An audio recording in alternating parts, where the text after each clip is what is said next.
다니엘 5장 1절에서 31절까지 함께 봉독합니다.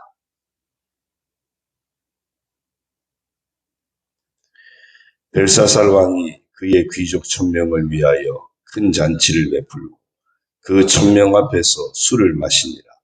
벨사살이 술을 마실 때 명하여 그의 부친 느부갓네살이 예루살렘 성전에서 탈취하여 온 금, 은 그릇을 가져오라고 명하였으니 이는 왕과 귀족들과 왕들과 후궁들이 다 그것으로 마시려 함이었더라.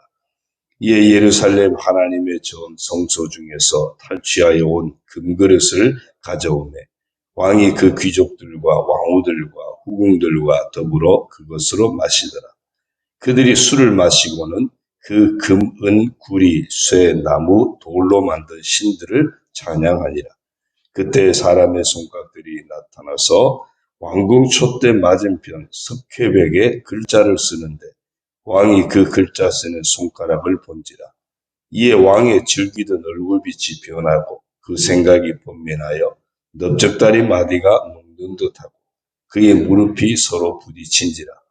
왕이 크게 소리질러 술객과 갈대아 술사와 점쟁이를 불러오게 하고 바벨론의 지혜자들에게 말하되 누구를 막론하고 이 글자를 읽고 그 해석을 내게 보이면 자주색 옷을 입히고 금사슬을 그의 목에 걸어주리니 그를 나라의 셋째 통치자로 삼으리라 하니라.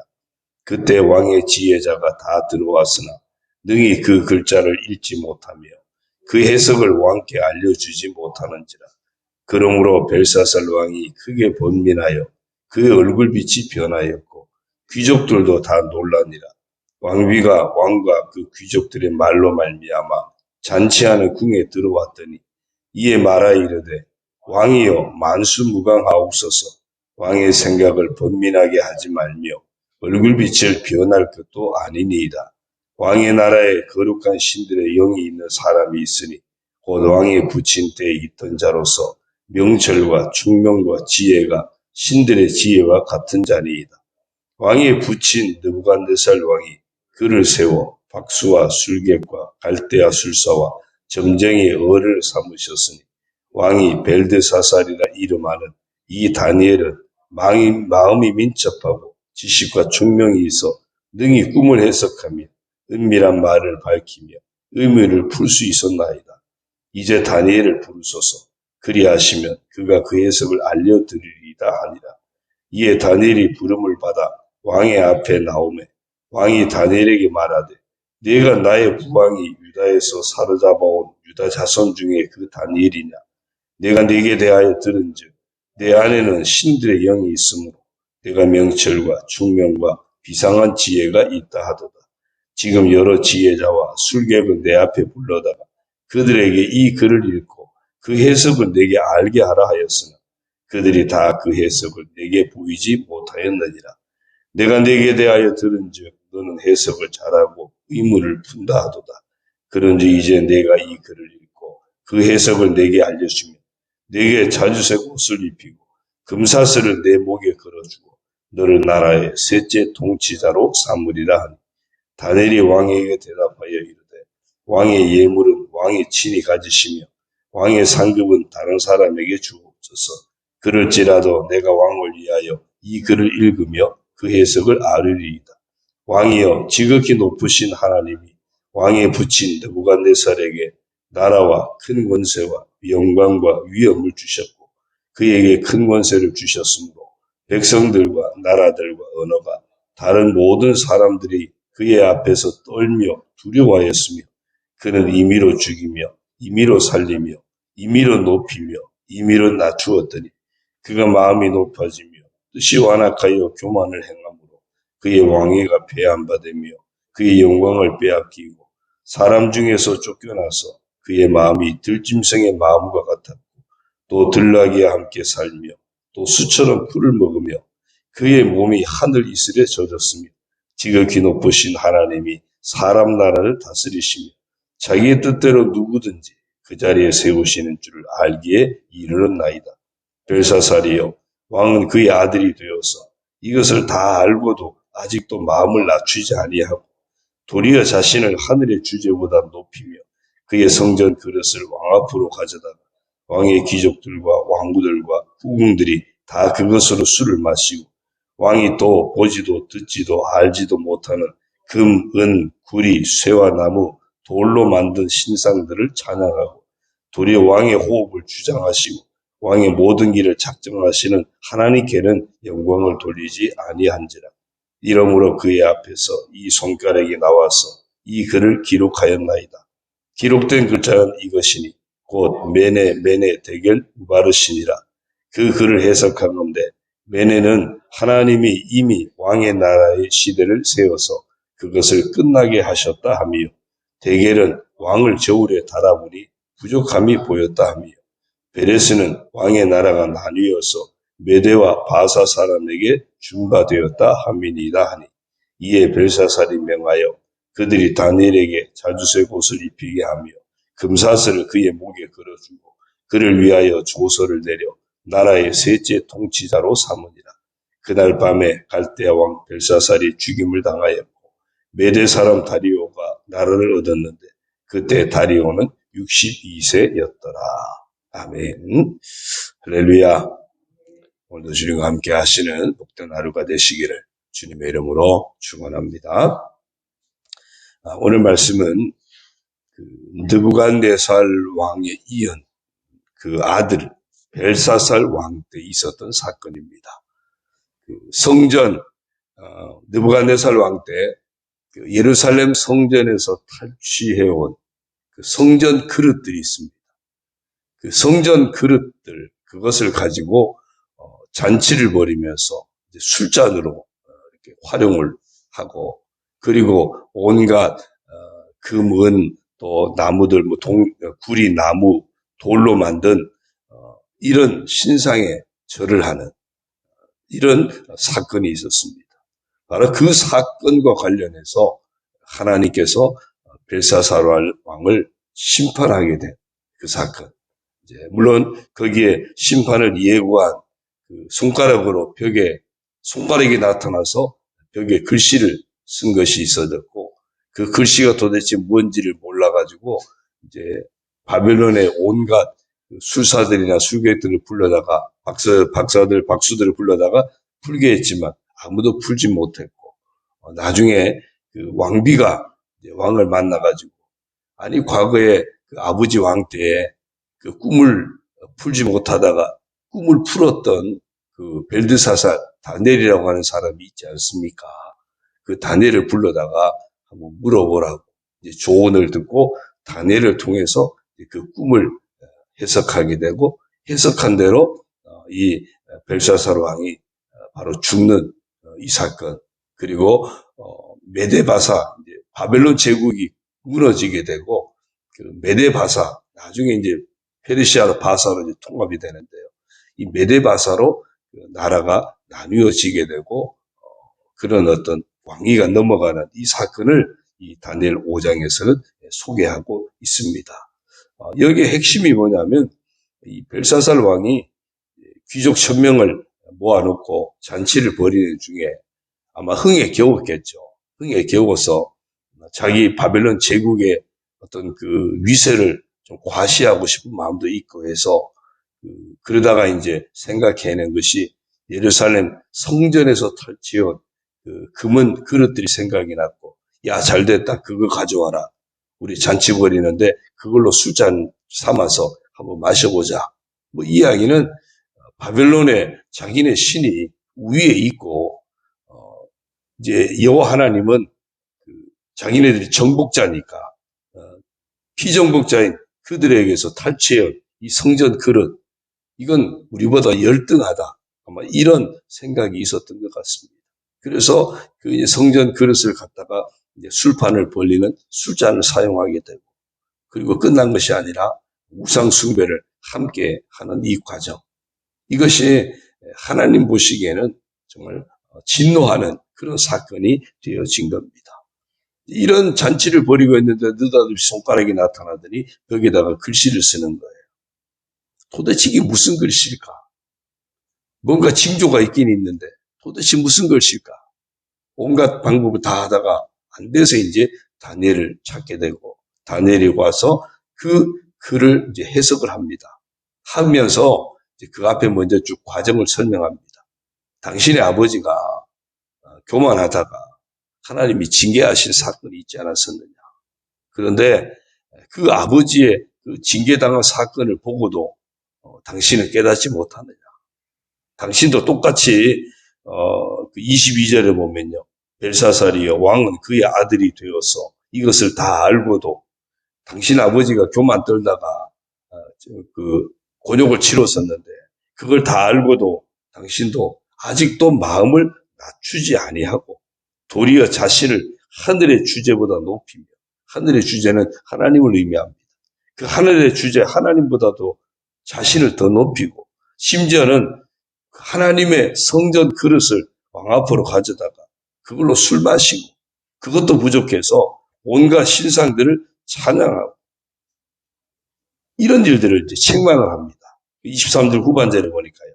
도리어 왕의 호흡을 주장하시고 왕의 모든 길을 작정하시는 우리 인생을 좌우하는 주관하는 그 하나님께는 영광을 돌리지 아니한지라. 이렇게 그 벨사살 왕을 책망을 하면서 이제 그 글씨를 풀어주는 겁니다. 그 글씨는 메네 데길 우바르신이라는 글씨인데 메네라고 하는 말은 하나님이 세어서 끝나게 했다. 그 다음에 데겔은 저울에 달아보았더니 부족했다. 우바르신은 그 나라를 나뉘었다. 이런 얘기예요. 그러니까 종합하면 하나님께서 당신의 모습을 재어보니까 교만해서 하나님의 저울에 이게 통과 불합격인 거예요. 불합격이 돼서 벨사살과 당신이 이 나라를 다스리는 그 왕의 시대를 이제는 끝나게 한다. 그리고 그 나라를 쪼개가지고 메대와 바사에게 나뉘어 줄 것이다. 그것을 이 메네 데겔 우바르신이라는 이 글씨 속에 그 뜻을 하나님이 담아 주셨다고 이야기합니다. 벨사살 왕이 그게 도대체 뭔게 궁금했는데 자기를 책망하긴 했지만 그 이야기가 듣고 나니까 너무 공감이 됐겠죠. 또 진짜 그렇구나 이렇게 깨닫게 된 겁니다. 그래서 약속된 대로 그 다니엘은 그 나라의 세 번째 통치자로 이렇게 위상을 높여주는 이런 상급을 주고 그리고 그날 밤에 갈대왕 벨사살이 죽임을 당합니다. 암살을 당했겠죠. 죽임을 당하면서 결국 바벨론 시대가 끝나게 되고 나라가 메대 사람 다리오가 이 나라를 얻게 되고 또 바사도 이때 같이 또 이제 분리돼서 일어나게 되는 거죠. 그런 결과를 초래하게 됩니다. 오늘 이 말씀 속에서 잠언 18장 12절 말씀이 생각이 납니다. 교만은 멸망의 선봉이고 겸손은 종기의 합잡이다. 교만은 멸망의 선봉이다. 그 아버지 느부갓네살도 결국 교만 떨다가 곤욕을 치렀었고요. 그 아들 벨사살 왕도 그 아버지를 보고도 깨닫지 못하고 역시 교만 떨다가 결국 자기도 죽임당하고 나라도 무너지는 이런 엄청난 비극을 초래했던 것을 보여줍니다. 결과적으로 메데 바사 제국이 등장하게 되고 나중에 그 바사 페르시아의 고레스 왕이 다 통일을 하면서 하나님 백성들 예루살렘으로 다시 귀환하는 이런 어떤 하나님의 섭리가 나타나는 하나의 과정을 밟게 됩니다. 역시 이 다니엘 5장에서도 우리에게 증거하는 것은 온 역사를 주관하고 계신 분은 여전히 하나님이시다. 이방 나라조차도 하나님의 섭리 가운데 있다. 하나님 앞에 불경하면 누구든지 예외가 없다 하는 것을 보여주고 있습니다. 오늘 우리 인생을 주관하시는 분 여전히 하나님이시다. 그러면 그 하나님 앞에 오늘 내 모습은 과연 어떤 모습일까? 벨사살 왕이 메네메네 댁을 하나님의 저울에 달아보니까 부족했다. 그래서 그의 그 나라를 단축시켜서 이제 그애가 지금까지 바벨론 다스려 왔던 그것을 이제는 끝나게 하는 이런 어떤 심판을 내렸던 것처럼 우리 모두가 하나님의 저울 앞에 늘 서게 될 텐데 하나님의 저울에 올라 있게 된 내 모습은 어느 정도일까? 하나님이 원하시는 그 기준에 나는 과연 몇 점이 될까? 이것을 오늘 우리가 하나님 앞에서 각자 돌아보는 그런 시간이 되기를 바랍니다. 하나님의 저울에 달아보았더니 부족했다. 오늘 나는 하나님의 저울에 달렸을 때 나는 하나님 원하시는 그 요구 수준에 정말 달하는 그런 모습일까? 아니면 부족한 모습일까? 벨사살 왕의 모습이 아니라 오늘 내 모습은 하나님의 저울에 과연 어느 정도일까? 우리 자신을 돌아보면서 늘 교만하지 않게 해달라고 겸손히 하나님을 높이고 겸손히 하나님 뜻에 순종하고 겸손히 하나님 기뻐하시는 삶으로 내 삶에 채워서 하나님의 저울에 달렸을 때 언제든지 하나님이 합격할 수 있는 그런 복된 자가 되게 해달라고 기도하는 이 아침 저와 여러분 되어지기를 주님의 이름으로 축원합니다. 기도드립니다. 하나님 아버지 고맙습니다. 하나님을 모독하고 교만의 늪에 빠졌던 벨사살 왕, 교만은 멸망의 선봉이요. 결국 멸망길로 나아갔던 벨사살 왕의 모습을 봅니다. 메네메네 댁을 무마르신 벨사살 왕의 모습을 하나님의 저울에 달아보았더니 하나님이 원하시는 그 수준이 되지 못했고 부족했고 결국 그의 왕위를 세워서 끝나게 하고 나라를 나뉘어서 메대에 넘기는 이런 심판의 과정을 이 아침에 말씀을 통해서 봅니다. 하나님 아버지, 오늘 저희들의 모습은 하나님의 저울에 달렸을 때 과연 어떤 모습인지 이 아침에 돌아보게 하시니 감사를 드립니다. 지금도 우리 인생을 주관하고 계시고 섭리하고 계시고 또한 온 역사를 지금도 주관하고 섭리하고 계시는 그 하나님 아버지 앞에 오늘 우리의 모습은 하나님 원하시는 수준에 어느 정도인지를 돌아보게 하시고 하나님의 저울에 우리가 달렸을 때 부족함이 없는지 우리도 그 교만의 덫에 걸려서 허덕이고 있지는 않는지 이 아침 우리를 돌아보게 하여 주옵소서.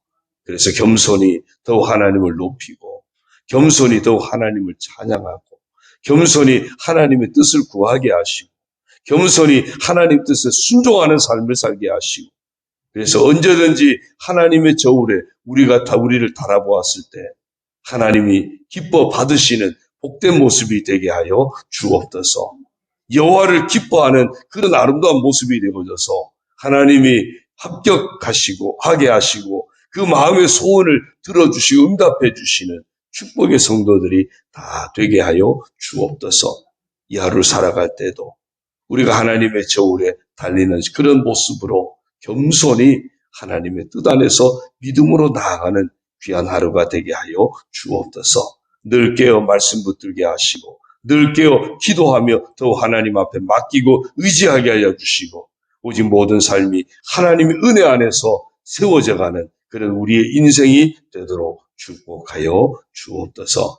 이 아침에도 아버지 앞에 나와 간구하는 성도들 응답하여 주시고 예비하신 하나님의 은혜와 축복으로 채워주시되 영과 혼과 육을 강건하게 하여 주시고 평안의 복을 주시고 모든 삶의 형통의 복을 허락하여 주시며 자녀들이 잘 되게 하여 주시고 늘 가정이 주 안에서 아름답고 복된 가정 이루게 하여 주옵소서. 직장도 형통하게 하시고 사업도 형통하게 하시고 마음껏 주께 영광 돌려드리며 언제든지 하나님의 저울에 달렸을 때 하나님이 기뻐하시는 모습으로 보여드리는 저희들 다 되게 하여 주옵소서. 오늘 저녁 금요 기도에도 함께 하나님 앞에 영광 돌리는 귀한 시간 되게 하옵소서.